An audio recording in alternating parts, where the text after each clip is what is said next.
Hello friends, എല്ലാവർക്കും കാറ്റത്തെ കിളിക്കുണ്ട നാളത്തെ episode റിവ്യൂയിലേക്ക് സ്വാഗതം.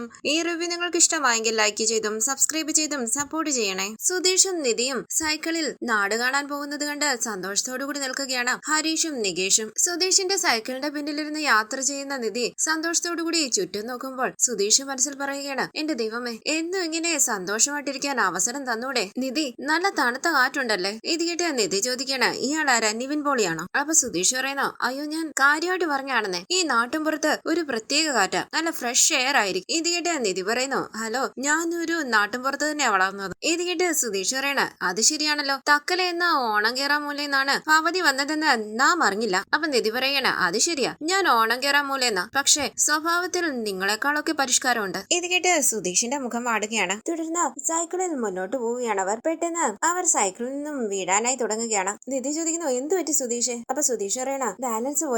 ആ വഴി വന്ന ഒരമ്മ ചോദിക്കാണ്, മോനെ, ഈ പെൺകുട്ടി എന്തിനാ ഇങ്ങനെ പിന്നിലിരുത്തി കൊണ്ടുപോകുന്നേ? മുന്നിലിരുത്തി കൊണ്ടുപോയിക്കൂടെ? കണ്ടില്ലേ ഈ കുട്ടി ഭയന്ന് നിൽക്കുന്നത്? മോളെ, മുന്നിലിരിക്ക്. അതൊന്നും വേണ്ട, ഞാൻ പിന്നിലിരുന്നോളാന്ന് നിധി പറയുമ്പോൾ ആ അമ്മ പറയാണ്, മുന്നോട്ട് പോകുമ്പോൾ റോഡ് ശരിയല്ല, അതുകൊണ്ടാ പറയുന്നത്, മുന്നിലിരുന്ന് പോകുന്നതാ നല്ലേ. നന്നായിട്ടുണ്ടല്ലോ എന്ന് മനസ്സിൽ പറഞ്ഞ് സുധീഷ് പറയാണ്, നിധി, മുതിർന്നവര് പറയുന്ന കേൾക്ക്, വന്ന് മുന്നിലിരിക്ക്, ഒന്ന് പറഞ്ഞു കൊടുക്കമ്മേ. അപ്പൊ അമ്മ പറയണം, മോളെ, മുന്നിലിരുന്നാൽ പേടിക്കണ്ടല്ലോ, എന്നെ താഴെ ഇടില്ലല്ലോ എന്ന് നിധി ചോദിക്കുമ്പോൾ സുധീഷ് പറയണ, താഴെ വീഴാതിരിക്കാനല്ലേ മുന്നിലിരിക്കാൻ പറഞ്ഞേ? എന്നെ വിശ്വസിച്ച് നിധിക്ക് മുന്നിലിരിക്കാം, സൂക്ഷിച്ചു പോകുന്നു പറഞ്ഞ് ആ അമ്മ മുന്നോട്ട് പോകുമ്പോൾ സുധീഷ് ഉറക്കെ പറയുന്നു, അമ്മേ, ഒരുപാട് നന്ദിയുണ്ട്. നിധി സൈക്കിളിന്റെ മുന്നിലേക്ക് ഇരിക്കുമ്പോൾ സന്തോഷത്തോടു കൂടി സുധീഷ് മനസ്സിൽ പറയണം, നല്ല നാട്, നല്ല ആൾക്കാർ, എല്ലാവർക്കും നല്ലത് വരട്ടെ. എവിടെ കൈ വെക്കുക എന്ന് നിധി ചോദിക്കുമ്പോൾ സുധീഷ് പറയണ, എവിടെ വേണമെങ്കിലും കൈവച്ചോ, വേണമെങ്കിൽ എന്റെ കൈയുടെ മുകളിൽ വെച്ചോ. അപ്പൊ നിധി പറയണം, വേണ്ട, ഞാൻ ഇങ്ങനെ വെച്ചോളാം കൈ. അങ്ങനെ അവർ സന്തോഷത്തോടു കൂടി സൈക്കിളിൽ യാത്ര ചെയ്യുകയാണ്. തുടർന്ന് നിധി പറയണ, നമ്മൾ വീട് എത്താറായെന്ന് തോന്നുന്നു, സമയം പോയത് അറിഞ്ഞില്ല. അപ്പൊ സുധീഷ് പറയണ, അതെ നിധി, നമുക്ക് വേണമെങ്കിൽ ഒരു റൗണ്ട് കൂടി പോയിട്ട് വരാം. അപ്പൊ നിധി പറയണ, അതൊന്നും വേണ്ട,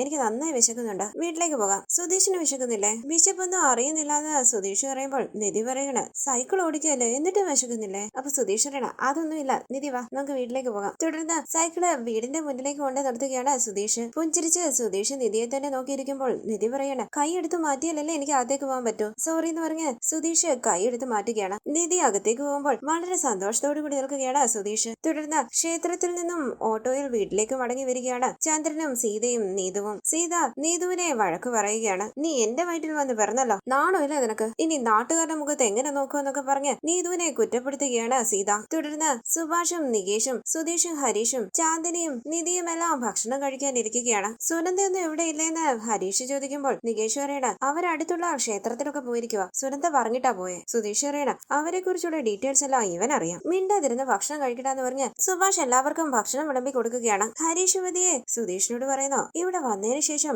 ഏട്ടത്തിക്ക് സുധീഷിനോടുള്ള പെരുമാറ്റത്തിൽ നല്ല മാറ്റമുണ്ട്. സുധീഷ് ചോദിക്കുന്നു, നിനക്കും അങ്ങനെ തോന്നിയല്ലേ? അപ്പൊ നികേഷ് പറയണ, അതെ സുധീഷേട്ടാ, ഞാനും ശ്രദ്ധിക്കുന്നുണ്ട്. ചിരിച്ച് ചിരിച്ച് സംസാരിക്കുന്നു സുധീഷേട്ടൻ. ഏട്ടത്തിയെ കൈക്കളി കൊണ്ടുപോകുന്നു. ഏട്ടത്തിക്ക് സുധീഷേട്ടനെ ഇഷ്ടപ്പെട്ടു തുടങ്ങിയെന്നാ തോന്നുന്നേ. സന്തോഷത്തോടു കൂടി സുധീഷ് ചോദിക്കുന്നു, നിങ്ങൾക്കും അങ്ങനെ തോന്നിയല്ലേ? അപ്പൊ ഹരീഷ് പറയണ, സുധീഷേട്ടൻ ഓവർ ആക്കണ്ട. അപ്പൊ സുഭാഷ് പറയണ, എല്ലാവരും സംസാരിച്ചിരിക്കാതെ ഭക്ഷണം കഴിക്കുക. ചാന്ദിനി സുഭാഷിനോട് ഹിന്ദിയിൽ ഭക്ഷണം കഴിക്കുന്നില്ല എന്ന് ചോദിക്കുകയാണ്. അപ്പൊ സുഭാഷ് പറയണ, ഞാൻ കഴിച്ചോളാം, നിങ്ങൾ കഴിക്കുക. അപ്പൊ നികേഷ് പറയാൻ, നമ്മൾ ഇത്രയും പേരുണ്ടായിട്ടും സുഭാഷ് ഏട്ടൻ കഴിക്കുന്നില്ല എന്നുള്ളത് നമ്മൾ ആരും ശ്രദ്ധിച്ചില്ല, ചാന്ദിനിയാ ചോദിച്ചത്. അപ്പൊ സുഭാഷ് പറയണ, അത് ശരിയാണല്ലോ, കണ്ടില്ലേ, നിങ്ങൾക്ക് ആർക്കും എന്നോട് സ്നേഹമില്ല, ചാന്ദിനിക്ക് മാത്രമേ എന്നോട് സ്നേഹവും എന്റെ കാര്യത്തിൽ ശ്രദ്ധയൊക്കെ ഉള്ളൂ. അപ്പൊ നികേഷ് പറയണ, സുഭാഷ് ഏട്ടാ, ഞാനല്ലേ ഇപ്പൊ പറഞ്ഞത്. അപ്പൊ സുഭാഷ് പറയണ, നീ പറഞ്ഞു, പക്ഷെ ഞാൻ ഭക്ഷണം കഴിക്കാത്ത എന്താണെന്ന് നീ ചോദിച്ചോ? അപ്പൊ നിധി പറയണ, ഞാൻ ചോദിക്കാൻ തുടങ്ങുകയായിരുന്നു സുഭാഷ് ഏട്ടാ, അതിനുള്ളിൽ ചാന്ദിനി ചോദിച്ചു. സുഭാഷ് ഏട്ടനെങ്കിലും ഇങ്ങനെ പറഞ്ഞല്ലോ. അപ്പൊ സുഭാഷ് പറയണ, സോറി മോളെ, ഞാൻ ചുമ്മാ പറഞ്ഞതാ, ഞാൻ മോടെ കാര്യത്തിൽ അങ്ങനെ പറയോ? തുടർന്ന്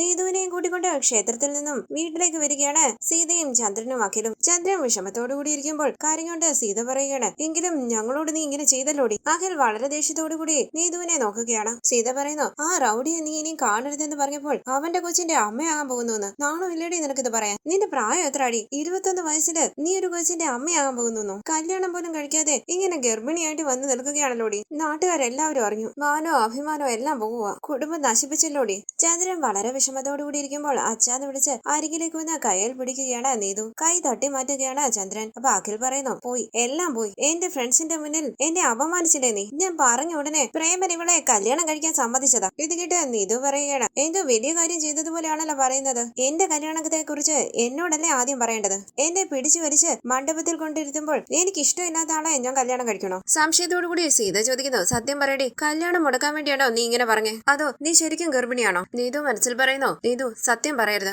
വീണ്ടും കല്യാണം നടത്താൻ ശ്രമിക്കും. ഹരീഷ് നാട്ടിലല്ല, അവൻ വരുന്നത് വരെ ഈ കള്ളം മെയിൻറ്റെയിൻ ചെയ്തേ പറ്റൂ. എന്ത് സംഭവിച്ചാലും സത്യം പറയരുത്. സത്യം പറയടിയെന്ന് സീത പറയുമ്പോൾ നീതു പറയണ, അതെ അമ്മേ, ഞാൻ ഗർഭിണിയാ. ഇത് കേട്ട് നെഞ്ചത്തടിച്ച് പൊട്ടിക്കരയുകയാണ് സീത. നീതു പറയുന്നു, വിഷമിക്കാതെ, ഹരീഷ് എന്നെ ചതിക്കുകയൊന്നുമില്ല, അവൻ എന്നെ ഉറപ്പായിട്ടും കല്യാണം കഴിക്കും. വളരെ ദേഷ്യത്തോടു കൂടി അഖിൽ പറയുന്നു, ഹരീഷ് നിന്നെ ഞാൻ ഇന്ന് ശരിയാക്കുമെന്ന് പറഞ്ഞ് അഖിൽ നീതുവിനെ തല്ലാനായി വരുമ്പോൾ തടയുകയാണ് ചന്ദ്രൻ. ചന്ദ്രൻ പൊട്ടിക്കരയുമ്പോൾ സീത പറയണ, ആ മനുഷ്യനെ കണ്ടില്ലേ, തകർന്നിരിക്കുക. ഇനി എങ്ങനെ ഈ നാട്ടിലൂടെ തലയുയർത്തി പിടിച്ച് നടക്കും? ഇനി പുറത്തേക്ക് ഇറങ്ങുമ്പോൾ ഈ നാണക്കേടിനെ കുറിച്ചല്ലേ ആളുകൾ സംസാരിക്കൂ? ഞങ്ങൾ എന്ത് മറുപടി പറയും? ഒരേ ഒരു മകളല്ലേ ഉള്ളൂ, അവളെ മര്യാദയ്ക്ക് വളർത്താനുള്ള കഴിവില്ലെന്ന് ചോദിക്കില്ലേ ആളുകൾ? ഇനി നീ വിചാരിച്ചാൽ പോലും നിന്റെ ജീവിതം പഴയതുപോലെ ആവില്ലടി. നിന്റെ ജീവിതം നീ തന്നെ നശിപ്പിച്ചല്ലോടി. ഇനി നിനക്ക് റോഡിലൂടെ ഇറങ്ങി നടക്കാൻ പറ്റുമോ? നാട്ടുകാരിനി എന്തൊക്കെ പറയും? കാറി തുപ്പില്ലേ? കാര്യങ്ങളുടെ ചന്ദ്രൻ പറയുകയാണ്, നിനക്ക് എന്തിന്റെ കുറവായിരുന്നടി? നീ പറഞ്ഞ കോളേജിൽ തന്നെ പഠിപ്പിച്ചില്ല, ഇതിലും ഭേദം നീ ഞങ്ങൾക്ക് വിഷം വാങ്ങി തന്നിട്ട് ചത്തു കളയാൻ പറയാമായിരുന്നു. സീത ചോദിക്കുന്നു, ഇവൾക്ക് വേണ്ടി നമ്മൾ എന്തിനാ ചാകുന്നത്? പക്ഷെ ഒരു കാര്യമുണ്ട്, ഇവൾ അനുഭവിക്കും. അങ്ങനെ സീത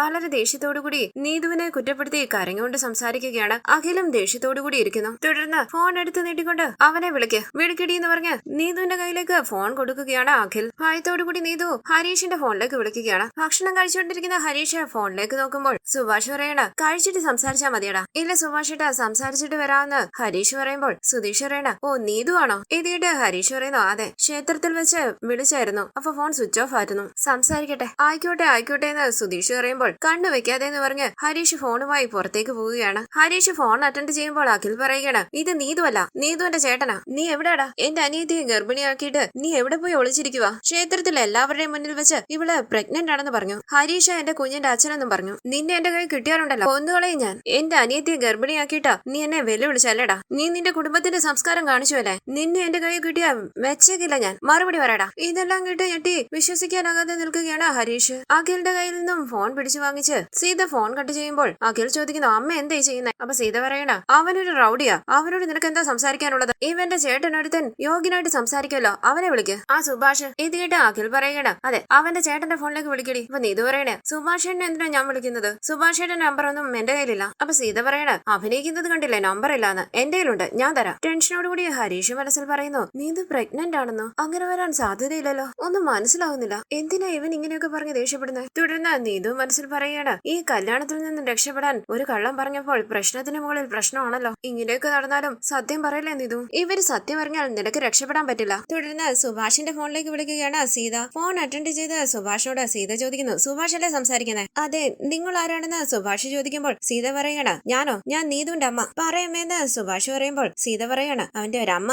നിങ്ങളുടെ കുടുംബം ഒരു മോശപ്പെട്ട കുടുംബമാണെന്ന് പറഞ്ഞപ്പോൾ നിങ്ങൾ നിങ്ങളുടെ കുടുംബത്തിന്റെ യോഗ്യതകൾ പറയുന്നുണ്ടായിരുന്നല്ലോ. നിന്റെ അനിയന്റെ ഭാര്യ എന്താ പറഞ്ഞേ? ഹരീഷിനെ പോലൊരു നല്ല പയ്യൻ ഈ ലോകത്തിലില്ലെന്ന്. അവക്ക് ഒരിക്കലും ഗുണം വരില്ല, നശിച്ചു പോകും. സുഭാഷ് ചോദിക്കുന്നു, എന്തിനെങ്കിലും ബഹളം വെക്കുന്നത്? കാര്യം എന്താന്ന് വെച്ചാ പറ. ഹരീഷ് ഇപ്പൊ ഇവിടെയാ, അവൻ അവിടെ വന്ന് എന്ത് ചെയ്തെന്നാ? അപ്പൊ സീത പറയണ, അവൻ നേരത്തെ തന്നെ എന്റെ കുടുംബത്തിൽ വലിയ പ്രശ്നം ഉണ്ടാക്കിയല്ലോ, കല്യാണം കഴിക്കാത്ത എന്റെ മകളെ ഗർഭിണിയാക്കിയവൻ. ഇത് കേട്ട് സുഭാഷ് ഞെട്ടി നിൽക്കുമ്പോൾ സീത പറയണ, ഇതിനു വേണ്ടിയാണോ എന്റെ മകളോട് പ്രണയം നടിച്ചതവൻ? അതോ അവന് കല്യാണം കഴിച്ചു കൊടുക്കില്ലെന്ന് വിചാരിച്ച് ഗർഭിണിയാക്കിയതാണോ? അവനെ ഞാൻ വെറുതെ വിടില്ല, ഞാൻ പോലീസ് സ്റ്റേഷനിലേക്ക് പോകും. നിങ്ങളുടെ പേരിൽ കംപ്ലൈന്റ് തന്ന് എല്ലാത്തിനെയും ഞാൻ ജയിലിലാക്കും. റൗഡികൾ എന്റെ കുടുംബം നശിപ്പിച്ചില്ലേ, നിങ്ങൾക്ക് ഗുണം വരില്ല, നശിച്ചു പോകും. നിന്റെ അനിയന്മാർക്ക് ഒരിക്കലും ഗുണം വരില്ല. അപ്പൊ സുഭാഷ് പറയണ, അമ്മേ, എന്റെ അനിയൻ അങ്ങനെയൊന്നും ചെയ്യില്ല. അപ്പൊ സീത പറയണ, പറയടാ, അവൻ നല്ലവനാണെന്ന് സർട്ടിഫിക്കറ്റ് താ. അവൻ 1-ാം നമ്പർ റൗഡിയാ. ഇങ്ങനെയൊന്നും നടക്കാതിരിക്കാനാ നിങ്ങളുടെ വീട്ടിൽ വന്ന് ഞങ്ങൾ അന്ന് ബഹളം വെച്ചത്. ഇത്രയൊക്കെ പ്രശ്നങ്ങൾ ഉണ്ടെന്ന് അറിഞ്ഞിട്ടും നിന്റെ അനിയൻ ഇങ്ങനെ ചെയ്തെങ്കിൽ അവൻ എന്ത് ധൈര്യം ഉണ്ടായിരിക്കും? എന്റെ മകളെ ഗർഭിണിയാക്കിയിട്ട് എവിടെയോ പോയി ഒളിച്ചിരിക്കുകയാണ്, അവൻ നശിച്ചു പോകത്തേ ഉള്ളൂ. അങ്ങനെ സീത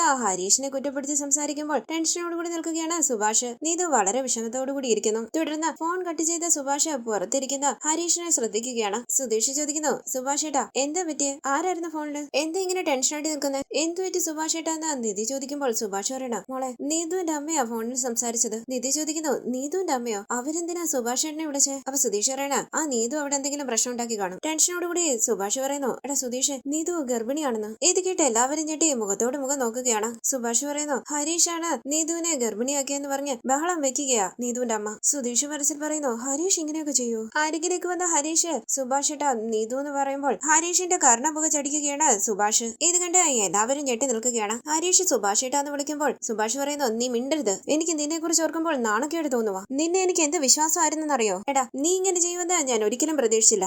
എന്റെ അനിയന്മാരെല്ലാവരും നല്ലവരാണെന്നാ ഞാൻ വിചാരിച്ചത്. നീ ഇങ്ങനെ ഒരു തരംതാണ പ്രവൃത്തി ചെയ്തല്ലോ. ഇങ്ങനെയാണോ നീ നിന്റെ അനിയന്മാരെ വളർത്തിയെന്ന് എന്റെ വായടപ്പിക്കുന്ന രീതിയിൽ അവര് ചോദിച്ചത്. എടാ ഹരീഷ്, നീ ഇങ്ങനെ ചെയ്തോ? എനിക്കിത് വിശ്വസിക്കാൻ പറ്റുന്നില്ല. ആ പെൺകുട്ടി ചെറിയ പെൺകുട്ടിയല്ലേ, പഠിത്തം പോലും കഴിഞ്ഞിട്ടില്ല. ആ പെൺകുട്ടിയെ നീ എന്തിനാ ഗർഭിണിയാക്കിയത്? അപ്പൊ സുധീഷ് പറയണ, സുഭാഷേട്ടാ അവനോട് കാര്യം ചോദിക്കട്ടെ. അപ്പൊ സുഭാഷ് പറയണ, ഇനി എന്ത് ചോദിക്കാനാ? ആ പെൺകുട്ടി തന്നെ പറഞ്ഞു അവള് ഗർഭിണിയാണെന്ന്. ഹരീഷിന്റെ കുഞ്ഞാണ് എന്റെ വയറ്റിലെന്നും നീതു പറഞ്ഞു. ഏതെങ്കിലും ഒരു പെൺകുട്ടി ഇങ്ങനെ ഒരു കാര്യത്തിൽ കള്ളം പറയോ? ആ അമ്മയുടെ ചോദ്യങ്ങൾക്ക് എനിക്ക് മറുപടി പറയാൻ പറ്റുന്നില്ല. ഇവന്റെ പേരിൽ പോലീസ് കംപ്ലൈന്റ് കൊടുത്ത് ഇവനെ ജയിലിലാക്കുമെന്നൊക്കെ അവര് പറയുന്നത്. ഇവൻ ഇതിന്റെ ആവശ്യം ഉണ്ടായിരുന്നോ? സുധീഷ് ചോദിക്കുന്നു, എടാ ഹരീഷ്, എന്താടാ ഇതെല്ലാം? മറുപടി പറയാൻ നിൽക്കുന്ന കണ്ടില്ലേ എന്ന് പറഞ്ഞ് സുഭാഷ് ഹരീഷിന്റെ കർണമുഖം ചടിക്കുകയാണ്. ഇത് കണ്ട് എല്ലാവരും സുഭാഷേട്ടാന്ന് വിളിക്കുമ്പോൾ സുധീഷ് പറയുന്നു, സുഭാഷേട്ടാ ഞാൻ അവനോട് ചോദിക്കുകയല്ലായിരുന്നോ, അവൻ പ്രണയിക്കുന്ന പെൺകുട്ടിയല്ലേ നീതു? സുഭാഷ് ചോദിക്കുന്നു, അതിനിങ്ങനെ ചെയ്യണോ? നീ എന്താടാ പറയുന്നത്? അപ്പൊ സുധീഷ് പറയണ, ഞാൻ അങ്ങനെയല്ല പറഞ്ഞു സുഭാഷേട്ടാ. അപ്പൊ സുഭാഷ് പറയണ, പിന്നെ എങ്ങനെ പറഞ്ഞത്? ആ വീട്ടുകാർ നീതു ഇവരുമായുള്ള കല്യാണത്തിന് സമ്മതിക്കാത്തത് കൊണ്ട് അവളെ ഗർഭിണിയാക്കിയാൽ കല്യാണം കഴിക്കാന്ന് വിചാരിച്ചോ? അങ്ങനെയല്ല സുഭാഷേട്ടാന്ന് ഹരീഷ് പറയുമ്പോൾ സുഭാഷ് പറയണ, മിണ്ടരുത്. നിന്നെ കുറിച്ച് ഞാൻ ഇങ്ങനെയൊന്നും അല്ല വിചാരിച്ചത്. കുടുംബത്തിന്റെ മാനം കളങ്ങില്ലേ? ഇനി എന്റെ മുഖത്ത് നോക്കരുത്. സുഭാഷേട്ടാന്ന് വിളിച്ച എന്റെ അടുത്തേക്ക് വന്നേക്കരുതെന്ന് പറഞ്ഞ് സുഭാഷ് ദേഷ്യത്തോടു കൂടി അകത്തേക്ക് പോവുകയാണ്. സുധീഷും നികേഷും ചിരിച്ചുകൊണ്ട് ഹരീഷിന്റെ അരികിലേക്ക് വന്നിട്ട് പറയുന്നു, എടാ ഹരീഷ്, നീ ഞങ്ങൾ വിചാരിച്ചതുപോലെയൊന്നും അല്ലല്ലോ. നീതുവിനെ നിനക്ക് കല്യാണം കഴിച്ചു തരില്ല എന്ന് കരുതി നീ ഇങ്ങനെ ചെയ്തതാണോ? സുഭാഷേട്ടൻ പറഞ്ഞാണോ സത്യം? ഹരീഷ് പറയുന്നു, ഒന്ന് വെറുതെ ഇരിക്കും സുധീഷേട്ടാ. അവിടേക്ക് വന്ന സുഭാഷ് പറയണ, എനിക്കിപ്പോ തോന്നുവാ ഇതുകൊണ്ടാ ആ പെൺകുട്ടി ബാഗ് എടുത്തോണ്ട് അന്ന് നമ്മുടെ വീട്ടിലേക്ക് വന്നത്. നീ അവളെ പുറത്തേക്ക് കൊണ്ടുപോയി തനിച്ച് സംസാരിച്ചപ്പോൾ ഇങ്ങനെ ഒരു കാരണം ഉണ്ടാകുമെന്ന് ഞാൻ ഒരിക്കലും വിചാരിച്ചില്ല. പാവം, ആ പെൺകുട്ടിക്ക് വേണ്ടി ചിന്തിക്കുന്നു, നമ്മുടെ കുടുംബത്തിന് വേണ്ടി ചിന്തിക്കുന്നു എന്നൊക്കെ ഞാൻ നിന്നെ കുറിച്ച് വിചാരിച്ചു. ആ പെൺകുട്ടി പ്രഗ്നന്റ് ആയിരുന്നു. ആ കാര്യം നിനക്ക് അപ്പോഴേ അറിയായിരുന്നു. അതുകൊണ്ടാണ് ആ പെൺകുട്ടിയെ തനിച്ച് കൂട്ടിക്കൊണ്ടുപോയി സംസാരിച്ച് സമാധാനിപ്പിച്ച് വീട്ടിലേക്ക് പറഞ്ഞു വിട്ടത്. ഇത്രയൊക്കെ നടന്നിട്ടും അവളെ നിനക്ക് എങ്ങനെ വീട്ടിൽ കൊണ്ടുവിടാൻ തോന്നി? നിന്നെ ഞാൻ എന്താണ് പറയേണ്ടത്? നിന്നെ ഞാൻ അങ്ങനെയാണോ അവിടെ വളർത്തിയത്? ഇപ്പൊ തന്നെ നാട്ടിൽ നമ്മുടെ വീടിനെ കുറിച്ച് മോശം പേരാ. ഇനി ഒരു പെണ്ണിനെ ഗർഭിണിയാക്കി എന്നുള്ള മോശം പേരും കൂടി വരണോ? സുധീഷേ, ഇവനെ ഇങ്ങനെ വെറുതെ വിടാൻ പറ്റില്ല. തിരുവനന്തപുരത്ത് ചെന്നാൽ ഉടനെ ഇവന്റെയും നീതുന്റെയും കല്യാണം നടത്തണം. അപ്പൊ സുധീഷ് പറയണ, ഇത് ഞാൻ അന്നേ പറഞ്ഞല്ലേ, അപ്പൊ എന്റെ വാക്ക് ആരും കേട്ടില്ലല്ലോ. ഇത് കേട്ട് സുഭാഷ് പറയണ, ഇവൻ ഇങ്ങനെ ചെയ്യുമെന്ന് ഞാൻ ഒരിക്കലും വിചാരിച്ചില്ല. അപ്പൊ സുധീഷ് പറയണ, ശരി എടാ ഹരീഷ്, നീ ഇവിടെ നിൽക്കണ്ട. ഇവിടെ നിന്നാൽ വീണ്ടും സുഭാഷ് ഏട്ടന്റെ ദേഷ്യം കൂടും. നീ പോ. ഇത് കേട്ട് പുറത്തേക്ക് പോയി നീതുവിന്റെ ഫോണിലേക്ക് വിളിക്കുകയാണ് ഹരീഷ്. നീതു ഫോൺ അറ്റൻഡ് ചെയ്യുന്നില്ല. സുധീഷ് സുഭാഷിനെ സമാധാനിപ്പിക്കാനായി ശ്രമിക്കുകയാണ്. ടെൻഷൻ ആകാതെ സുഭാഷ് ഏട്ടാ. അപ്പൊ സുഭാഷ് പറയണ, ആ കുട്ടിയുടെ വീട്ടുകാര് ഇതറിഞ്ഞപ്പോൾ എന്തോരം വിഷമിച്ചു കാണും. ആഗ്രഹിച്ച് ഒരു മകളെ വളർത്തിക്കൊണ്ടുവരുമ്പോൾ കല്യാണം കഴിക്കാതെ അവള് ഗർഭിണിയായെന്നറിഞ്ഞാൽ അവർക്കത് സഹിക്കൂ? ഇപ്പൊ അവര് ചിന്തിക്കുന്നത് അവരുടെ മകളെ ഹരീഷ് ഗർഭിണിയാക്കിയിട്ട് നാട് വിട്ടെന്നല്ലേ? ഇതിന്റെ ആവശ്യമുണ്ടോ? ഇപ്പൊ അവര് പറഞ്ഞതുപോലെ പോലീസ് സ്റ്റേഷനിൽ പോയി കംപ്ലൈന്റ് കൊടുത്താലോ? രണ്ടു കുടുംബത്തിന് നാണക്കേടാകില്ലേ? അപ്പൊ സുധീഷ് പറയണ, സുഭാഷ് ഏട്ടാ അവര് ദേഷ്യം കൊണ്ട് പറഞ്ഞതാ, അങ്ങനെയൊന്നും ചെയ്യില്ല. അത് മാത്രല്ല ഹരീഷും നീതുവും തമ്മിൽ ഇഷ്ടത്തിലല്ലേ. അവൻ ചെയ്തത് ഞാൻ ന്യായീകരിക്കുകയല്ല. സുഭാഷ് ഏട്ടൻ പറഞ്ഞോലെ നമുക്ക് അവരുടെ കല്യാണം നടത്താം. ഇതുവരെ സുഭാഷ് ഏട്ടൻ ഹരീഷിനെ തല്ലിയിട്ടില്ല. സുഭാഷ് ഏട്ടൻ അവനെ തല്ലിയപ്പോൾ എന്ത് പറയണമെന്നറിയാതെ ഷോക്കായിട്ട് നിൽക്കുക അവൻ. അവന്റെ മാനസികാവസ്ഥ കൂടി നമ്മൾ മനസ്സിലാക്കണ്ടേ? ഇത് കേട്ട് സുഭാഷ് ചോദിക്കണം, അവൻ എന്ത് മാനസികാവസ്ഥ? നീ അവന് വേണ്ടി വക്കാലത്ത് പറയണ്ട. അപ്പൊ സുധീഷ് പറയണ, സുഭാഷ് ഏട്ടാ ഹരീഷിന് നീതുവിനെ ഇഷ്ടമാണ്. ഇത് അവരുടെ ഇടയിലുള്ള കാര്യമല്ലേ, നമുക്ക് എന്ത് ചെയ്യാൻ പറ്റും?